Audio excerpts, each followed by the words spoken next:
រៀនជំនាញថ្មីនៅក្នុងពិភពលោកដែលផ្លាស់ប្តូរយ៉ាងលឿននិងពោរពេញដោយការរំខានសមត្ថភាពក្នុងការធ្វើអ្វីមួយឲ្យបានស៊ីជម្រៅនិងការរៀនជំនាញថ្មីយ៉ាងឆាប់រហ័សគឺមានតម្លៃមិនអាចកាត់ថ្លៃបានឡើយ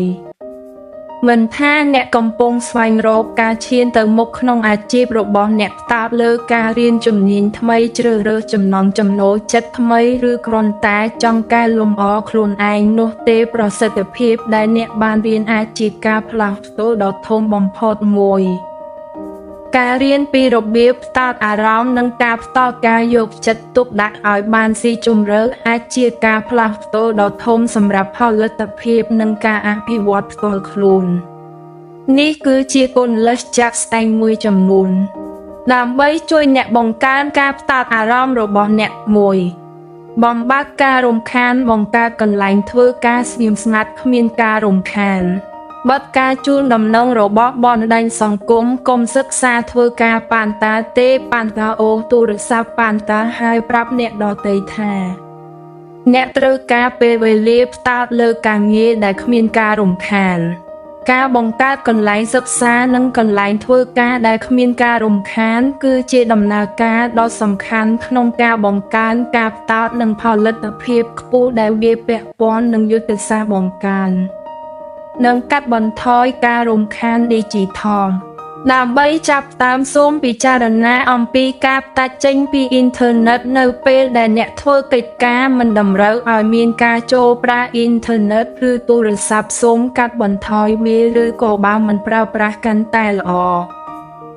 ព្យាយាមផ្តោតលើការសម្រេចកិច្ចការរបស់អ្នកឲ្យហើយសិនព្រោះវាអាចកាត់បន្ថយការលបួងឲ្យអ្នកកែឬឆ្លើយតបទៅនឹងបញ្ហាដែលមិនបន្ទាន់បានយ៉ាងច្រើន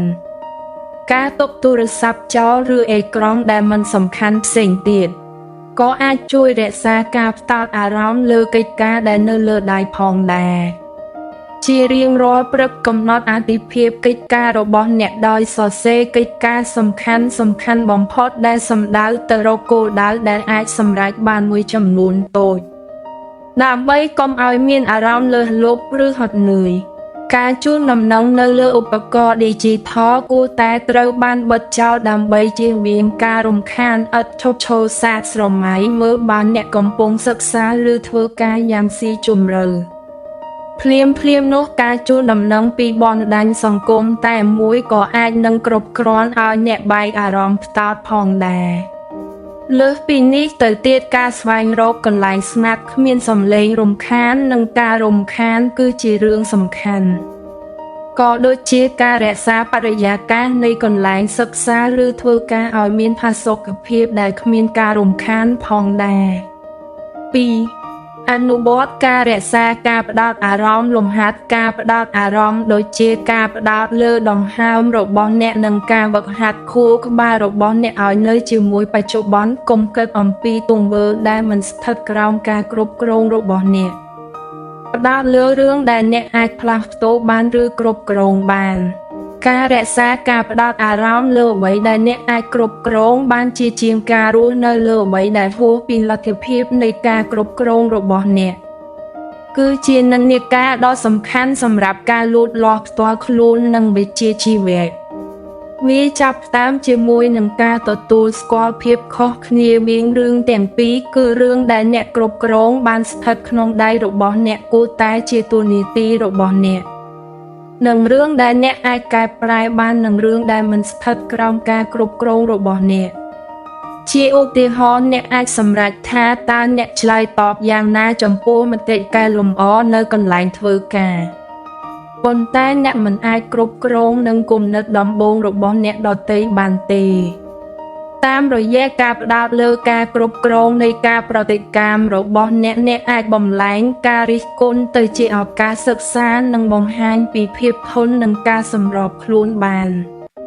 ស្រដៀងគ្នានេះដែរនៅក្នុងទំនាក់ទំនងផ្ទាល់ខ្លួនខណៈពេលដែលអ្នកមិនអាចគ្រប់គ្រងសកម្មភាពឬអារម្មណ៍របស់អ្នកដទៃអ្នកអាចជ្រើសរើសវិធីទំនាក់ទំនងនិងកំណត់ព្រំដែនជំរុញទំនាក់ទំនងដែលមានសុខភាពល្អ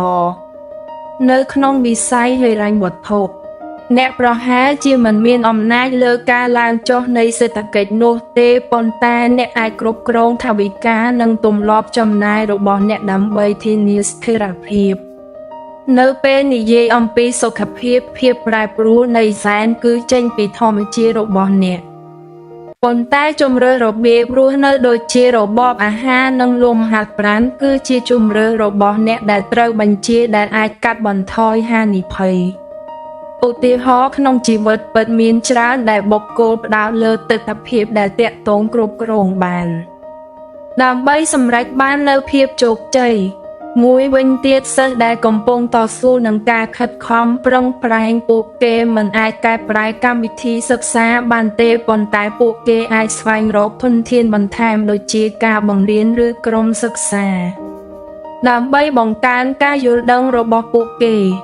ឬសហគ្រិនដែលប្រឈមមុខនឹងភាពមិនច្បាស់លាស់របស់ទីផ្សារពួកគេមិនអាចទូទាយនិន្នាការបានទេប៉ុន្តែអាចច្នៃប្រឌិតនឹងការសម្រួលគំរូអាជីវកម្មរបស់ពួកគេដើម្បីរុករកការផ្លាស់ប្ដូរឧទាហរណ៍មួយទៀតគឺវិជ្ជាជីវៈនៅកន្លែងធ្វើការដែលបុគ្គលិកមានគោលបំណងសម្រាប់ការឡើងតំណែងពួកគេមិនអាចគ្រប់គ្រងលើការសម្រេចលទ្ធផលរបស់ក្រុមហ៊ុននៃលើកអ្នកណាកើតតំណែងបាននោះទេប៉ុន្តែពួកគេអាចពង្រឹងជំនាញនិងបណ្ដាញរបស់ពួកគេដើម្បីបង្កើនឱកាសរបស់ពួកគេគ្នានេះដែលនរណាម្នាក់ដែលមានបំណងកែលម្អសុខភាពរាងកាយរបស់ពួកគេមិនអាចផ្លាស់ប្ដូរសែនរបស់ពួកគេបានទេប៉ុន្តែអាចអនុវត្តទម្លាប់នៃការធ្វើលំហាត់ប្រាណជាប់លាប់និងទម្លាប់នៃការញ៉ាំអាហារដែលមានសុខភាពល្អជាងមុនដើម្បីធ្វើការផ្លាស់ប្ដូរជាវិជ្ជមានដើម្បីបន្តផ្នែកគំនិតនេះសូមចាប់ផ្ដើមដោយវាតម្លៃអ្វីដែលស្ថិតក្នុងការគ្រប់គ្រងរបស់អ្នកហើយកំណត់គោលដៅដែលអាចធ្វើសកម្មភាពបានអនុវត្តសតិសម្បជញ្ញៈដើម្បីរក្សាបច្ចុប្បន្នកាលនិងកាត់បន្ថយការថប់បារម្ភអំពីអនាគតប្រកាន់យកអាកប្បកិរិយាវិជ្ជមានដោយផ្ដោតលើដំណោះស្រាយជាជាងបញ្ហាហើយត្រូវចាំថាខណៈពេលដែលអ្នកមិនអាចគ្រប់គ្រងអ្វីៗគ្រប់យ៉ាង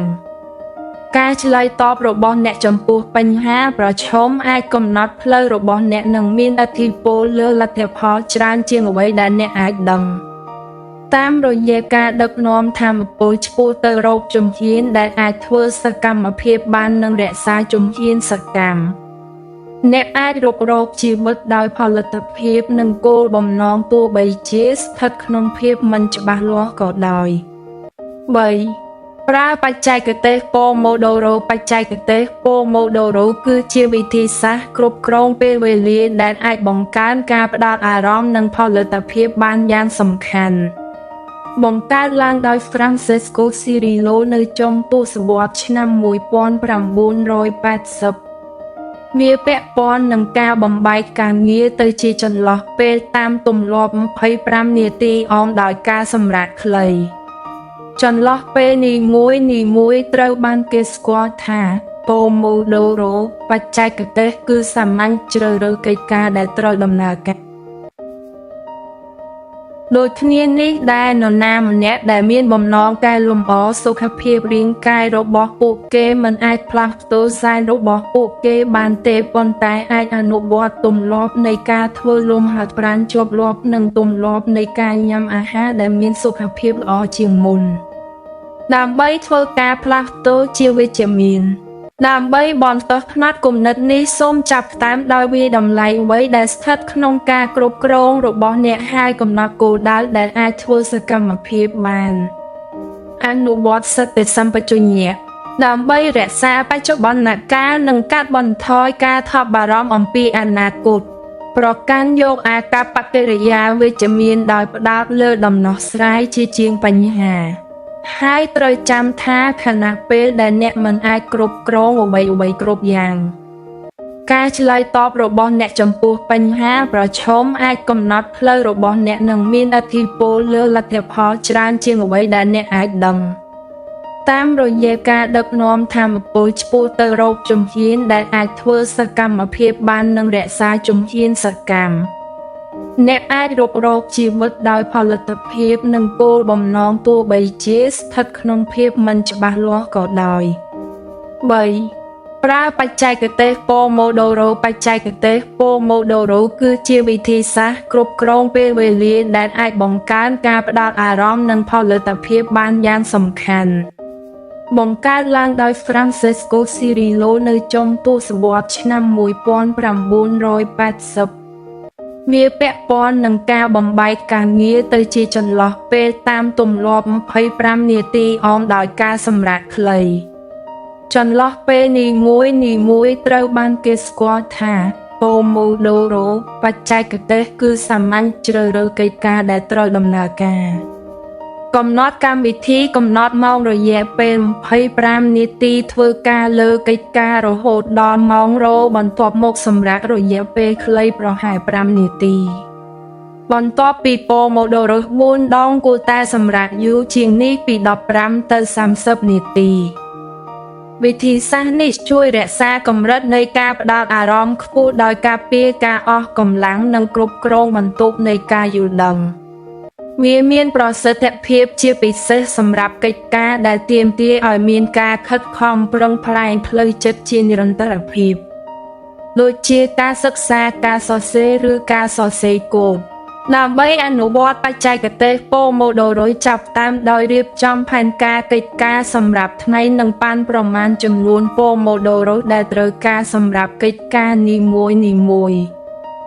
ប្រើកម្មវិធីកំណត់ម៉ោងដើម្បីអនុវត្តយ៉ាងម៉ឺងម៉ាត់នៅវដ្តការងាររយៈពេល25នាទីដោយធានាថានៅចន្លោះនីមួយៗត្រូវបានផ្ដោតនិងគ្មានការរំខាន4ទម្លាប់ពេលព្រឹកដ៏អស្ចារ្យទម្លាប់ពេលព្រឹកមានប្រសិទ្ធភាពអាចបង្កើនផលិតភាពសម្រាប់ថ្ងៃខាងមុខទម្លាប់ពេលព្រឹកដែលមានរចនាសម្ព័ន្ធល្អចាប់តាមនៅយប់មុនដោយការរៀបចំកិច្ចការដែលត្រូវសម្រេចនៅថ្ងៃស្អែក